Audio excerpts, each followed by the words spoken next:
Welcome to Chief Talk, the podcast where we dive deep into life's little annoyances. And today, we're tackling the ever-present, the sometimes infuriating, the ubiquitous cell phone. Oh, the phone, the bringer of joy, the source of endless distraction, a constant companion, and a relationship killer. How can one little device be so many things? Exactly. It's fascinating, right? And this article we came across, based on 200 plus responses, really digs into the when and why of phone-induced frustration. I'm intrigued. So, when is it the absolute worst time for someone to be glued to their screen? Well, apparently, themed activities are a major no-no. Think movie nights, dinners out, museum visits, basically anything where the focus is supposed to be on shared experience. Oh, I totally get that. Like, you're at a concert and the person next to you is scrolling through Instagram? Rude! Totally. The article mentions someone watching a movie with their boyfriend, and he's completely engrossed in his phone. She's trying to connect, discuss the film, and he's elsewhere. Ouch. Talk about a disconnect. And it's not just dates, right? Friends, too. Imagine finally working up the courage to share something personal, and your friend is, like, liking cat videos. It's the ultimate dismissal. The article calls these themed activities tests of spiritual alignment. If someone's on their phone, they've fraught the test spectacularly. So true. You're physically together, but mentally you're miles apart. It's that absent presence thing. Yeah, it's almost worse than not being there at all. And research backs this up, apparently. Phone use during social interaction, it directly impacts relationship satisfaction. Not good. So, themed activities, definitely a phone-free zone. But what about other situations like driving? Oh, driving is another big one. The article shares a story about someone on a 6-hour road trip, their friend playing video games the entire time. Talk about feeling like a chauffeur, right? It's like being treated as a utility, a means to an end. The user person, as the article puts it, someone who's only there to facilitate your phone usage. Not a great feeling. Especially in a long car ride, you're bored, want to chat, and there they are, phone in hand. Right.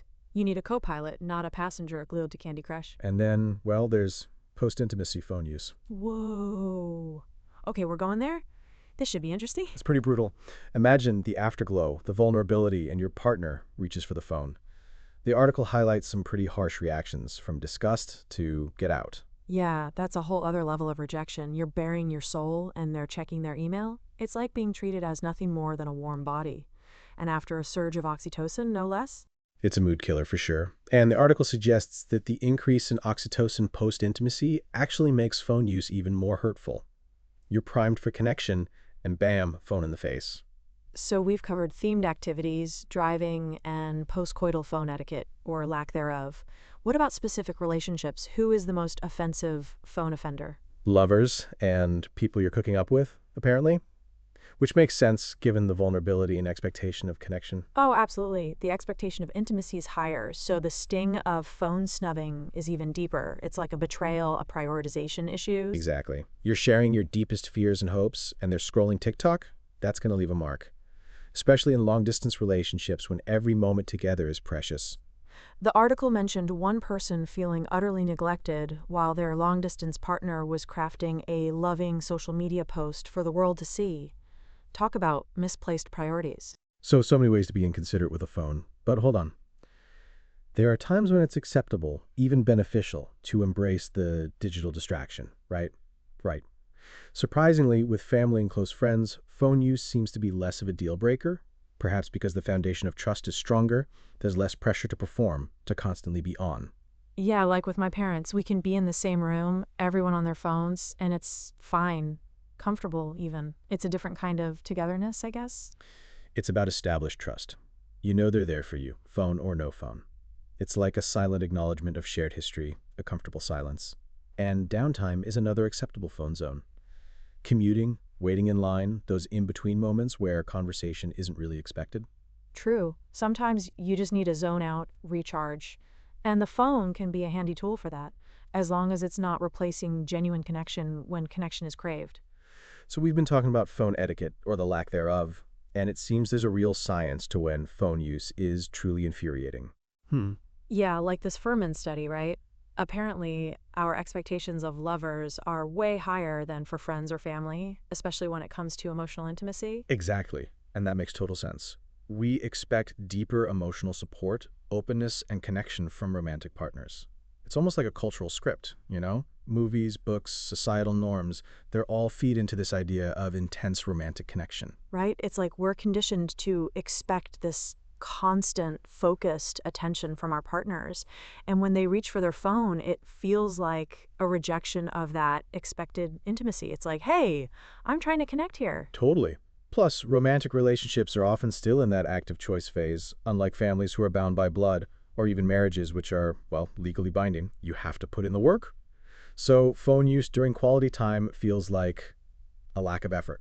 Hmm. Oh, absolutely. The article uses this great phrase, absent presence. You're physically there, but mentally checked out, which is worse than not in there at all, honestly. It erodes relationship satisfaction. Research shows you're basically building a relationship on air. An air castle, as the article says. So, yeah, you got to put in that extra effort, but there are times when phone use is acceptable, or less offensive anyway. Oh, like when? Don't leave me hanging. Like with family and close friends, it's less of a deal breaker, apparently. Maybe because the foundation of trust is stronger, there's less pressure to constantly perform that connection, to be on all the time. Yeah, that's true. It's like a comfortable silence with phones, you know? With my family, we can all be in the same room scrolling away and it's fine. It's a different kind of togetherness. Right. It's like this unspoken acknowledgement of shared history, of being comfortable just being, a quiet understanding. And then there's downtime, commuting, waiting in line, those in between moments. Hmm. Where conversation isn't really expected. Totally. Sometimes you need to zone out, to recharge with some mindless scrolling. As long as it's not replacing genuine connection, it's fine. So it's not just anecdotal, right? This feeling of being snubbed by a phone obsessed friend or lover. There's actual research to back it up, like this 2014 study on how phones affect friendship interactions. Oh, yeah? Tell me more about that. What did they find? Well, it looks at how our values play a role too. Like if you value deep connection, then phone snubbing is going to sting way more. It's a values clash, essentially. You're looking for connection, and they're looking at their phone. Makes sense. It's all about expectations, isn't it? You expect a certain level of engagement, and the phone throws a wrench in the works. It's like a barrier. Exactly. It's a barrier to connection. And, thinking about this in terms of, well, almost like dehumanization, right? Like that Kaufman book on humiliation and degradation. Whoa. Dehumanization. That seems a bit extreme, no? Well, think about it. When someone prioritizes their phone over you, it can feel like they're not really seeing you, you know? You're not a person to them in that moment, just an obstacle to their scrolling, a warm body in bed, something like that. I see what you mean. It's like being reduced to a function, a means to an end, the user person, as the article called it. Right. And then there's that whole post intimacy phone thing, talk about dehumanizing. You've just shared this incredibly vulnerable moment, this surge of oxytocin. And they reach for their phone. Like you said earlier, it's worse than not being there at all. That Carmichael study, I think it was, showed how oxytocin levels spike during sex, which makes the phone snub even more brutal, right? Yeah, exactly. You're primed for connection, vulnerable, and bam, rejection. It's a rude killer for sure. Speaking of moods, what about those long distance relationships? The article mentioned how devastating phone snubs can be when you're already geographically separated. Hmm. Oh, absolutely. Every moment together is precious, so when your partner is glued to their phone, it feels like amplified neglect, I guess. Like that anecdote about the person crafting a loving social media post while ignoring their partner. Ouch. Talk about misplaced priorities. But I guess not all phone use is created equal, yeah? Like with family and close friends, it seems to be less of a big deal. Maybe it's because there's already a solid foundation of trust, less pressure to constantly be on. Yeah, like with my parents, we can all be on our phones in the same room, and it's perfectly comfortable. It's a different kind of togetherness, a comfortable silence, as you said earlier. Right. So it's not just like a feeling, right? This whole phone snubbing thing. There's actual research to back it up. Oh, yeah? Like what? Well, like this 2014 study, it looked at how phones affect, friendship interactions. Interesting. And Well, it turns out our values play a big role. If you value, say, deep connection. then phone snubbing is gonna sting a lot more. Right. Exactly. It's a values clash. You're there for connection and they're, well, on their phone. It's all about expectations, really, isn't it? Yeah. You go in expecting a certain level of engagement, and the phone, it throws a wrench in the It's works. a barrier to connection. And it almost feels like dehumanization, you know? Whoa. Dehumanization. That's a bit strong, isn't it? Well, think about it. When someone's glued to their screen, they're not really seeing you. You're not a person in that moment, just an obstacle to their scrolling, a utility almost. I see what you mean. Like being reduced to a function, the user person, as the article called it, just a means to an end. It's unsettling. And that whole post intimacy phone thing, talk about dehumanizing. You've just shared this incredibly vulnerable moment, this surge of oxytocin. And they grab their phone. Ouch. It's worse than not being there at all, honestly. Yeah, that Carmichael study showed how oxytocin spikes during intimacy, making the phone snub that much more brutal. You're primed for connection and bam, rejection. A total mood killer. Speaking of which, long-distance relationships, those phone snubs must be devastating. Every moment together is precious. The article mentioned amplified neglect. Like, imagine your partner's crafting a loving social media post while ignoring you. Misplaced priorities much? Big time. It's like a virtual betrayal.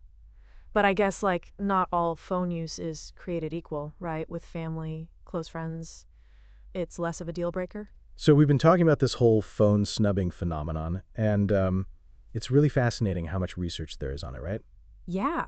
It's like, who knew there was a whole scientific field dedicated to how annoying it is when someone's glued to their phone during a conversation? Totally. And this article we're looking at, partner phubbing, it really dives into the nitty-gritty of why it's so detrimental to relationships. Phubbing. So that's like phone snubbing, right? I've definitely been guilty of that.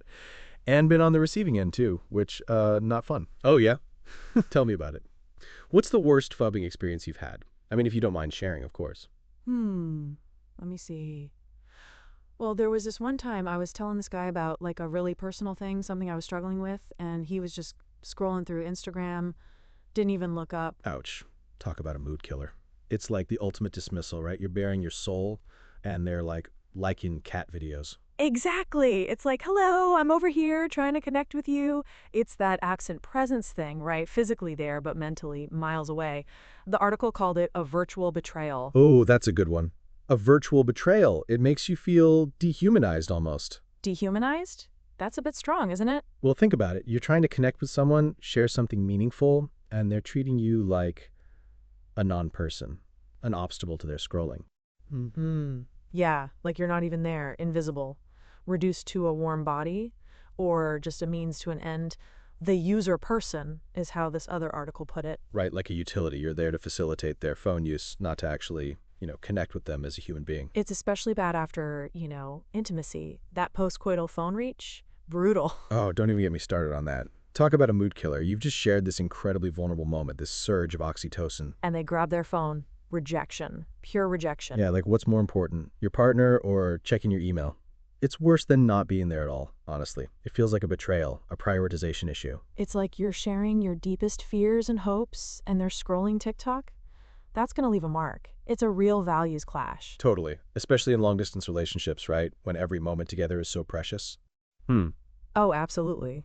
Amplified neglect, as they say. It can be devastating. Like, imagine your partner's busy crafting a loving social media post while completely ignoring you. Talk about misplaced priorities. It's like a virtual slap in the face. But hey, at least they're showing they love to the world, right?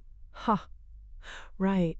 So, any advice on how to deal with these phone-obsessed partners? Or friends even? Because, let's be real, it's not just romantic relationships. Well, communication is key, I think. You got to talk about it. Set some boundaries like, hey, can we have some phone-free time together? Or put the phone down when I'm trying to talk to you. Something like that. Right? Make it clear that their phone use is like a barrier to connection, a form of, well, maybe not dehumanization, but definitely a lack of respect, you know?